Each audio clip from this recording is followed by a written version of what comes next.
24x7 news Bangla আপনারা দেখছেন 1 August. এই মুহূর্তে আমি রয়েছি কলকাতার রোটারি সদর, যেখানে অলোক ফাউন্ডেশন ও রোটারি ক্লাব অফ ক্যালকাটা সুন্দরবনের পক্ষ থেকে এখানে trauma and rights of male জেন্ডারের পক্ষে এক আলোচনা সভা এখানে অনুষ্ঠিত হচ্ছে। আসুন দেখে নিই তার কিছু মুহূর্ত। অলোক ফাউন্ডেশনের কর্ণধার রোটারি ক্লাব অফ ক্যালকাটা সুন্দরবনের প্রেসিডেন্ট আইনজীবী দেবযানী ঘোষের তত্ত্বাবধানে সামাজিক সচেতনতায় trauma and rights of male gender এই বিষয়ে অনুষ্ঠিত হলো এক আলোচনা সভা, যেখানে সমাজের বিভিন্ন ক্ষেত্রে নারীদের অবমাননা, অত্যাচার ইত্যাদি বিষয়ে ঘটনা সর্বসম্মুখে এলো। পুরুষদের প্রতি অত্যাচার বা তাদের অবমাননার দিকটা অনেক সময় আলোকিত হয় না এই সমাজে, যার ফলে অনেক সময় পুরুষরা দোষী না হয়েও অনেক ক্ষেত্রে দোষী সাব্যস্ত হন পরিস্থিতির শিকারে। অনেক সময় পুরুষদের উপর সাংসারিক অত্যাচার, হেনস্থা, কর্মক্ষেত্রে হিংসা ইত্যাদিতেও তারা শারীরিক ও মানসিক উভয়ভাবেই ক্ষতিগ্রস্ত হন, যার ফলে অনেক পুরুষরাই বেছে নেয় আত্মহত্যার পথ। এমনই কিছু বিষয়ের উপর আলোকপাত করে বর্তমান সমাজে পুরুষরাই বা কতটা সুরক্ষিত এই বিষয়ে প্যানেল ডিসকাশন করলেন আইনজীবী দেবযানী ঘোষ, পুরুষদের অধিকারের দাবিতে সোচ্চার নন্দিনী ভট্টাচার্য, মৌমিতা কুণ্ডু, তাপস সর্দার সহ অন্যান্যরা।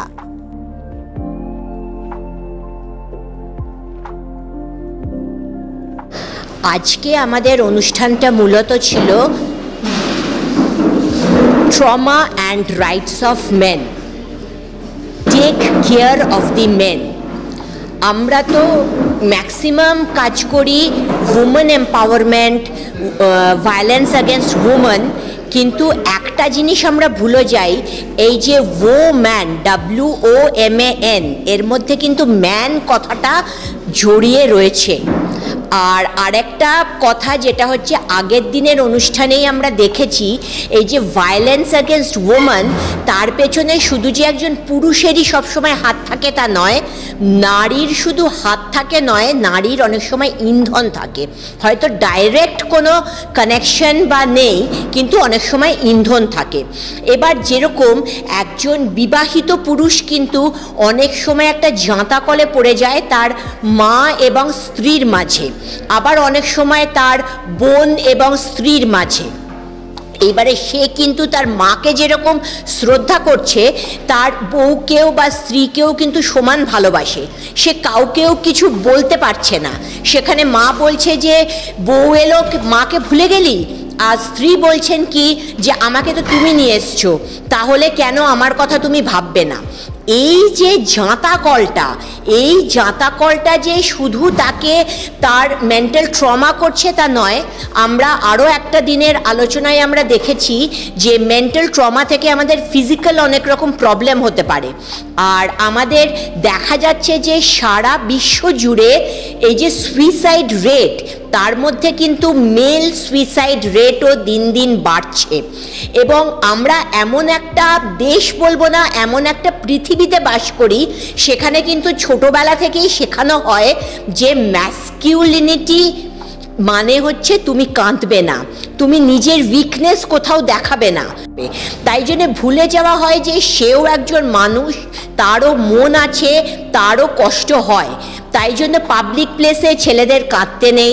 ছেলেদের যদি কোনো রকম প্রবলেম হয় তারা কারোর সাথে শেয়ার করতে পারে না।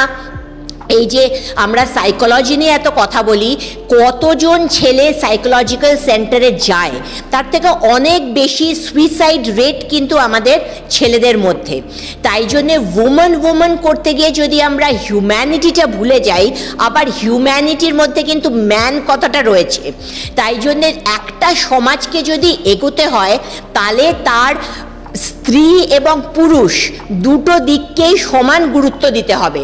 হয়তো কোনো কারণে একটা সময় স্ত্রী জাতি নির্যাতিত হয়েছিলেন, কিন্তু সেই জন্যেই তাদের কথা ভেবে প্রচুর আইন এসছে, কিন্তু দেখা যাচ্ছে সেই আইনগুলোর সঠিক প্রয়োগ হচ্ছে না। এবং হচ্ছে না বলে কিন্তু প্রচুর পুরুষ আজ নীরবে অত্যাচারিত, এবং তারা তাদের মুখ ফুটে কোথায় বলবে তারা কিন্তু সেরকম জায়গা পাচ্ছে না। সেই জন্য জন্য আজকে আমরা চাইছি এই যে ইয়াং জেনারেশন, তাদেরও তো প্রচুর প্রবলেমস আছে, সেই ইয়াং জেনারেশনসকে তাদের রাইটস সম্বন্ধে এম্পাওয়ার করা, জানানো যে সহ্য করে যাওয়া তোমাদের কাজ নয়, তোমাদেরও দুঃখ হয়, তোমরা চোখের জল ফেলো, যাতে ভেতরের যে টক্সিসিটি সেটা যাতে বেরিয়ে যেতে পারে এবং তোমরা একটা সুস্থ জীবন যাপন করতে পারো।